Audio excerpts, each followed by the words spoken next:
Hello, അസ്സലാമലൈക്കും. Welcome back to my channel. അപ്പോൾ എൻ്റെ പുതിയ വീഡിയോയിലേക്ക് എല്ലാവർക്കും സ്വാഗതം.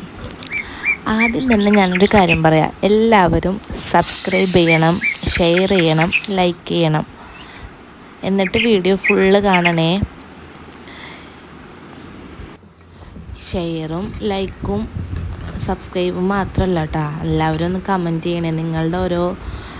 നിങ്ങൾക്ക് കണ്ടിട്ട് എന്താ തോന്നണേ, അഭിപ്രായങ്ങൾ, അതെന്തെങ്കിലും കുറവുകളുണ്ടെങ്കിൽ അങ്ങനെ അതെല്ലാം പറയണം. അപ്പം ഞാൻ കുറച്ചും കൂടി എൻ്റെ വീഡിയോസ് ഒന്നും കൂടി ഞാൻ മാക്സിമം ഇപ്പോഴും നന്നാക്കി തന്നെയാണ് ചെയ്യണത്. എന്നാലും ഒന്നും കൂടി അതൊക്കെ തെറ്റൊക്കെ തിരുത്തി എല്ലാം റെഡിയാക്കാനൊക്കെ നോക്കാം. അപ്പോൾ ഞാൻ രാവിലെ എല്ലാ ദിവസത്തെയും പോലെ ഇന്നിപ്പോൾ വെക്കേഷനൊക്കെ ആയതുകൊണ്ട് സ്കൂളും ഇല്ല, മദ്രസയില്ല.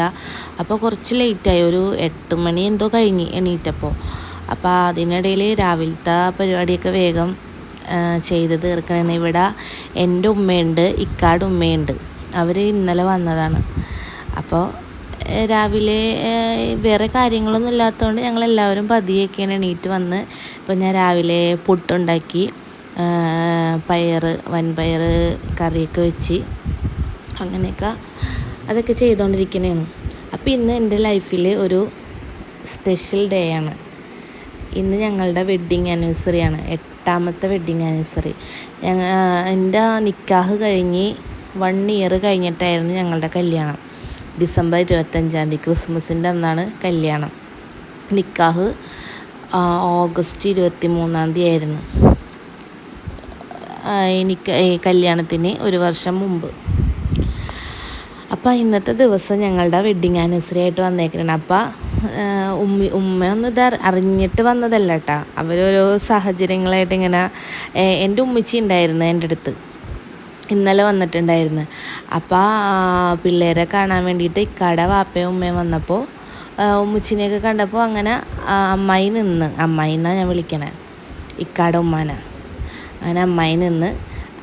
അപ്പോൾ പിറ്റേ ദിവസം വെഡ്ഡിങ് ആനിവേഴ്സറി അന്നും കൂടിയൊക്കെ അറിഞ്ഞപ്പോൾ അത് കുറച്ചും കൂടി ഒരു സന്തോഷമായി. അപ്പോൾ രാവിലത്തെ പണിയൊക്കെ കഴിഞ്ഞിട്ട് ഉച്ചയ്ക്ക് അപ്പോൾ ഞാൻ ബീഫ് വാങ്ങി.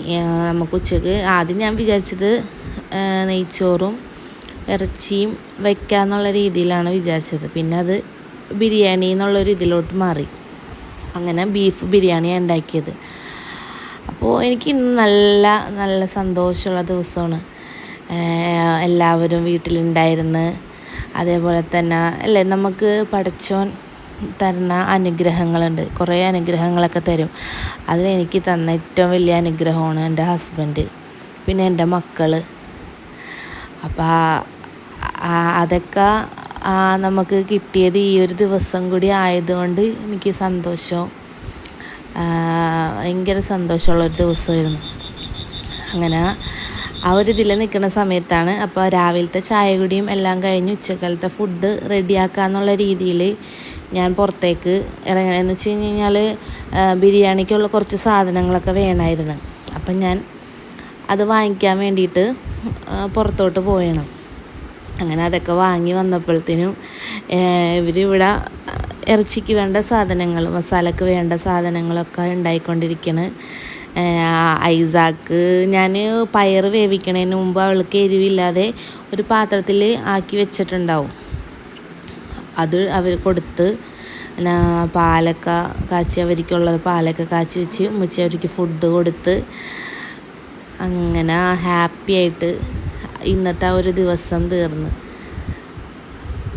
എന്നാ ബിരിയാണി വെക്കണേൻ്റെ ഇത് ഞാൻ നിങ്ങൾക്ക് ഇതിൽ ആഡ് ചെയ്തിട്ടുണ്ട്. അതിനിടയിൽ ഇക്കാക്ക എണീറ്റ സമയത്ത് ഇക്കാക്ക വിളിച്ച് എന്നാൽ കുറച്ച് നേരം ഇക്കാനായിട്ട് സംസാരിച്ച് അവരൊക്കെ ഐസാനോടും അഹദാനോടൊക്കെ സംസാരിച്ച് കുട്ടിയും വന്നിട്ടുണ്ട്. ഫർസാന വ്ളോഗ്സ് അയാനെ ഹായ് പറഞ്ഞേ, ഹായ് ഹായ് പൊന്നി ഹായ് പറഞ്ഞേ. ഹായ്. അങ്ങനെ ബിരിയാണി വെക്കാനുള്ള തയ്യാറെടുപ്പാണ് കേട്ടോ. അപ്പം ഞാൻ അതിൽ തന്നെ ബിരിയാണി പോട്ട് അടുപ്പിൽ വെച്ചിട്ട് അത് ചൂടായി കഴിയുമ്പോൾ ഒരു 2-3 സ്പൂൺ നെയ്യ് ഒഴിച്ച് അതിനനുസരിച്ച് എനിക്ക് കൃത്യമായിട്ട് അളവ്, പക്ഷെ ഞാനത് എൻ്റെ ഒരു അളവിൽ ഞാൻ കൃത്യമായിട്ട് ചെയ്യണതാണ്. അതിങ്ങനെ പറഞ്ഞു കൊടുക്കുമ്പോൾ എനിക്ക് ആ ഒരു കൃത്യ അളവ് കിട്ടില്ല. അങ്ങനെ ഒരു കാര്യമുണ്ട്. ഇപ്പം ഞാൻ ആ സവാളയാണെങ്കിലും എടുത്ത സവാള ഞാൻ ഫുള്ളായിട്ട് കറിയിൽ കിട്ടില്ല, കാരണം ചോറിന് വേണമായിരുന്നു, പിന്നെ കച്ചമ്പറിന് വേണമായിരുന്നു. അപ്പോൾ അതിനൊക്കെ ഞാൻ മാറ്റി വെച്ച്. അപ്പോൾ 2 സ്പൂൺ നെയ്യ്, അതേപോലെ ആവശ്യത്തിന് വെളിച്ചെണ്ണയും ഒഴിച്ച് സവാള വാടാൻ വേണ്ടിയിട്ട് അതിലിട്ട് കുറച്ച് ഉപ്പിട്ടിട്ട് അടച്ച് വെച്ച്. എന്നിട്ട് ഞാൻ ക്ലീനിങ്ങിനൊക്കെ പോയി, വീടടിക്കാനും ഒക്കെ ഉണ്ടായിരുന്നു, അതിനൊക്കെ പോയി. അത് കഴിഞ്ഞ് വന്നപ്പോഴത്തേനും സവാള ഏകദേശം വാടിയിട്ടുണ്ടായിരുന്നു. അപ്പോൾ അതിൻ്റെ അകത്തോട്ട് ഞാൻ ഇഞ്ചി, വെളുത്തുള്ളി, പിന്നെ കുറച്ച് ചുവന്നുള്ളി പേസ്റ്റാക്കി വെച്ചതും പച്ചമുളകും അതും കൂടിയും കൂട്ടി ബിരിയാണിയിലോട്ട് മസാലയിലോട്ടിട്ട് നല്ലോണം വഴറ്റി. അതിൻ്റെ കൂടെ തന്നെ ഞാൻ കുറച്ച് ഒരു പിടി കാഷ്യൂനട്ടും ബദാമും കൂടി വെള്ളത്തിൽ കുതിർത്താൻ വെച്ച്. അത് നമുക്ക് ബിരിയാണിയുടെ മസാല ഉണ്ടാക്കുന്ന സമയത്ത് എടുക്കാൻ വേണ്ടിയിട്ടാണ്. അതിനിടയിൽ പച്ചും നടന്ന് വ്ളോഗ് എടുക്കേണ്ട കേട്ടോ. അതാണ് ആ അണ്ടിപ്പരിപ്പ് അതിൽ നിന്ന് എടുത്തുകൊണ്ട് പോയത്.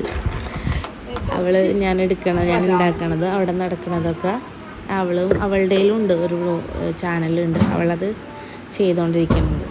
ഞാനത് വെള്ളത്തിൽ കുതിർത്തിയിട്ട്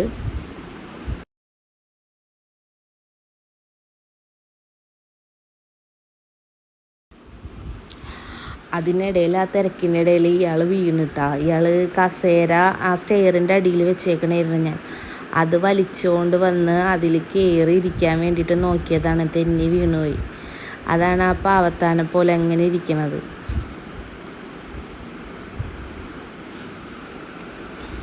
ഇപ്പം സവാളയൊക്കെ വാടിയിട്ടുണ്ട്. അപ്പോൾ അതിൻ്റെ അകത്തോട്ട് ആവശ്യത്തിന് ഞാനൊരു 3 സ്പൂൺ മല്ലിപ്പൊടി ഇട്ട്, പിന്നെ 1.5 സ്പൂൺ മഞ്ഞൾപ്പൊടി ഇട്ട്, ആവശ്യത്തിന് ഉപ്പിട്ട്, പിന്നെ ഗരം മസാല ഇട്ടിട്ടാണ്.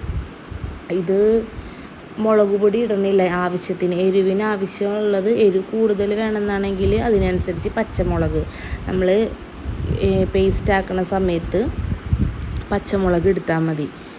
ഞാൻ മുളക് പൊടി ഒട്ടും ഇട്ടിട്ടില്ല, മുളക് പൊടി ഇടാതെയാണ് ഉണ്ടാക്കണത്. അപ്പോൾ ആവശ്യത്തിനുള്ള പച്ചമുളക്, എരിവ് കൂടുതൽ വേണ്ടവർക്ക് അതനുസരിച്ച് എടുക്കാം കേട്ടോ. ഞാൻ ഇവിടെ കുറച്ചേ എടുത്തിട്ടുള്ളൂ, കാരണം പിള്ളേർക്ക് അങ്ങനെ വലിയ എരിവ് എനിക്കിഷ്ടമാണ്, പക്ഷേ ഞാൻ ഇവിടെ പിള്ളേർക്കൊന്നും അധികം ഇഷ്ടമില്ലാത്തതുകൊണ്ട് ഞാൻ മാക്സിമം അത് കുറച്ചേ എടുക്കാറുള്ളൂ. അങ്ങനെ മസാല റെഡിയായി, ബിരിയാണിയുടെ മസാല റെഡിയായി. എന്നിട്ട് ഇറച്ചി മാത്രമാണ് ഞാൻ കോരിയെടുത്തത്. വെള്ളം ഞാൻ സെപ്പറേറ്റ് വെച്ചേക്കണേണ്. അപ്പോൾ നമ്മൾ ചോറ് വെക്കുന്ന സമയത്ത് ഇതിൽ കൂടെ കൂട്ടിയിട്ടാണ് ഞാൻ വെള്ളം എടുക്കുന്നത്. ഞാൻ കഴുകി വെച്ചേക്കണ അരിയാണത്. അപ്പോൾ ആ ചോറ് വെക്കാൻ വേണ്ടിയിട്ട് അതിൻ്റെ സ്പൈസസും എല്ലാം എടുത്ത് അതും സെറ്റാക്കി വെച്ചിട്ട് ഈ മസാലയുടെ പാത്രം മാറ്റി വെച്ചിട്ട് ഞാൻ അതിൻ്റെ അകത്തോട്ട് ചോറ് വെക്കാനുള്ള പാത്രം വെച്ച്. അങ്ങനെ ഞാൻ 3 കപ്പ് റൈസാണ് എടുത്തിരുന്നത്. 3 കപ്പ് റൈസിന് 1 കപ്പിന് 2 കപ്പ് വെള്ളം എന്നുള്ള റേഷ്യോയിലാണ് എടുത്തേക്കുന്നത്. അപ്പോൾ അങ്ങനെ ടോട്ടൽ 6 കപ്പ് വെള്ളമുണ്ട്. അതിൽ 1 കപ്പ് വെള്ളം എനിക്ക് ബീഫിൻ്റെ വെള്ളം കിട്ടിയിട്ടോ. അങ്ങനെ ഞാൻ പോട്ട് വെച്ചിട്ട് ഒരു 3 സ്പൂൺ നെയ്യും അതേ അളവിൽ തന്നെ വെളിച്ചെണ്ണയും ഒഴിച്ച് ആദ്യം തന്നെ സവാള ഒന്ന് പതിയെ വഴറ്റിയെടുത്ത് ചോറിന് വേണ്ടിയിട്ട്. സവാള ഒന്ന് നല്ലോണം വഴഞ്ഞ് വന്ന സമയത്ത് ഞാൻ കഴുകി വെള്ളം പോകാൻ വേണ്ടിയിട്ട് വെച്ചേക്കണ അരി പോട്ടിലോട്ടിട്ട് ഇങ്ങനെ അതൊന്ന് പതിയെ ചൂടാക്കി കൊടുത്തു. അല്ലെങ്കിൽ അരി ദമ്മിടുന്ന സമയത്ത് വേഗം പൊട്ടിപ്പോവും. അങ്ങനെ പൊട്ടിപ്പോവാതിരിക്കാൻ വേണ്ടിയിട്ടാണ് ഞാനത് ചെയ്യണത്. അതിൻ്റെ ഇടയിൽ ഉള്ള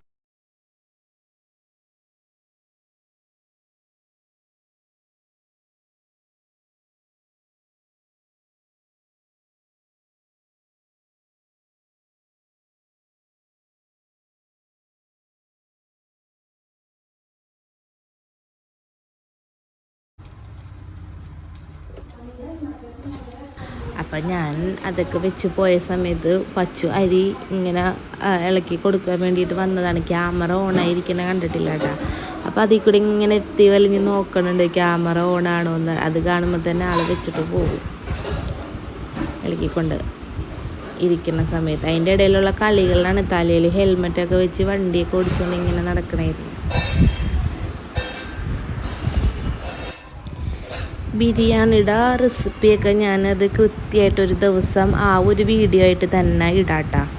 ഇത് എല്ലാനും ഇപ്പോൾ ഞാൻ ഒരെണ്ണം ചെയ്ത് വെച്ചിട്ട് പിന്നെ വേറെ കാര്യങ്ങൾക്ക് പോകുമ്പോൾ അതെനിക്ക് നിങ്ങളെ ഫുള്ളായിട്ട് കാണിക്കാൻ പറ്റണില്ല. ഇതിപ്പോൾ ഞാൻ ആ ബദാമും കാഷ്യൂനട്ടൊക്കെ കുതിർത്ത് വെച്ചിരുന്നത് നല്ല ഫൈനായിട്ട് അരച്ചെടുത്തതായിരുന്നു. അത് ഞാൻ ആ ബീഫിൻ്റെ മസാലയിലോട്ട് ഇടണേണ്. അത് കഴിഞ്ഞിട്ട് നമ്മൾ ഇത് ഇട്ട് നല്ലോണം ഒന്ന് ഇളക്കി ഇതാക്കി ഒരു 5 മിനിറ്റ് കഴിയുമ്പോൾ നമ്മളുടെ ആ റൈസ് ഒരു 80% വേവായിട്ടുണ്ടാവണം. ബാക്കി 20% നമ്മൾ ദമ്മിലിടുന്ന സമയത്ത് ദമ്മിൽ കിടന്നാണ് വേവണത്.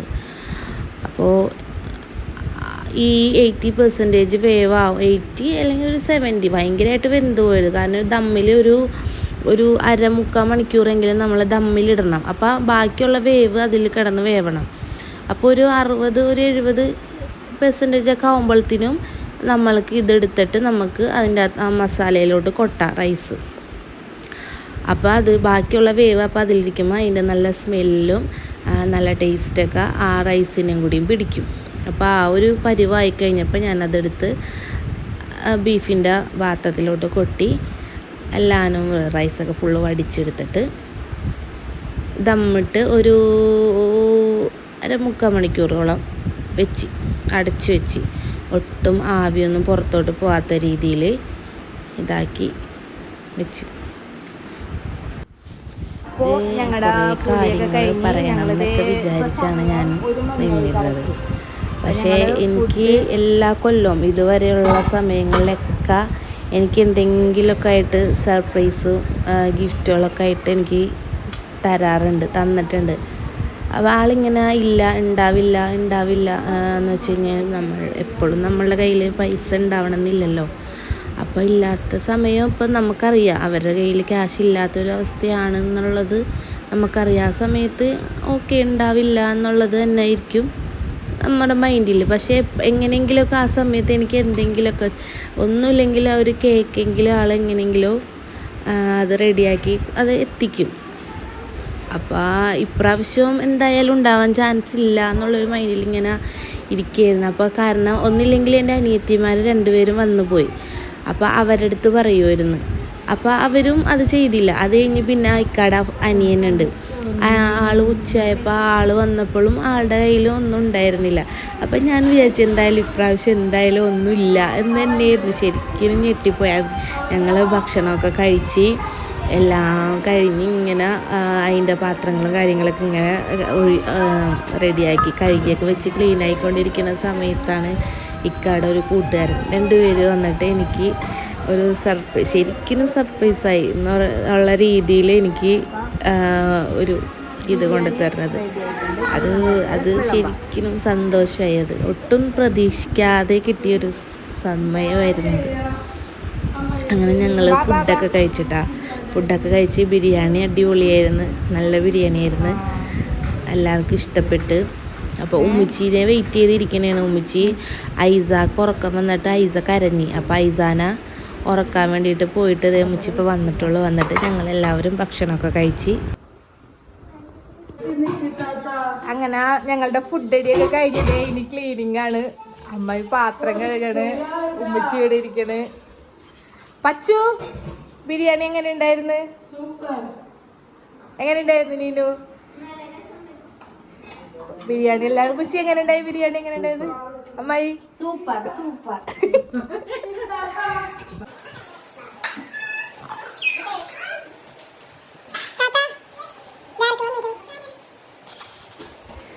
അങ്ങനെ അവർ വരണ സമയമുണ്ട് ഇത് ഒട്ടും. അപ്പം ഞാനവിടെ കിച്ചണിൽ നിൽക്കണായിരുന്നു. അപ്പോൾ അഫുവാണ് എന്നെ വിളിച്ചത്. വന്നേന്ന് പറഞ്ഞ് വിളിച്ച് അങ്ങനെ ചെന്നപ്പോഴാണ് ഇത് കാണുന്നത്. ശരിക്കും ഞെട്ടിപ്പോയി. അവർ എറണാകുളത്ത് നിന്ന് വന്നതാണ്. അങ്ങനെ അവർ ഭക്ഷണം കഴിക്കാനെന്ന് പറഞ്ഞിട്ട് അവരിരുന്നില്ല. അങ്ങനെ അവർ വെള്ളമൊക്കെ കുടിച്ച് അവർ പോയി കഴിഞ്ഞപ്പോഴാണ് ഇത് പൊട്ടിക്കാൻ തന്നത്. നിറച്ച് ഡയറി മിൽക്കും അങ്ങനെ കുറേ മിഠായിയും കാര്യങ്ങളൊക്കെ ആയിട്ട് നല്ല രസമുണ്ടായിരുന്നു. മിഠായിയൊക്കെ പിന്നെ ഞങ്ങളുടെ ഫോട്ടോസ് അതൊക്കെ വെച്ചിട്ട് മിഠായിയൊക്കെ അപ്പം തന്നെ ഓരോരുത്തർ കഴിച്ച് അതിന് ഏകദേശമൊക്കെ കഴിഞ്ഞു പോയിട്ടാ. ഫോട്ടോസ് ഞങ്ങളുടെ പഴയ കല്യാണം കഴിഞ്ഞ് ആ സമയം മുതൽ എടുത്ത ഫോട്ടോസൊക്കെ അതിലുണ്ടായിരുന്നു. കുറേ ഓർമ്മകളും കുറേ കാര്യങ്ങളൊക്കെ ഉള്ള കുറേ ഫോട്ടോസ്.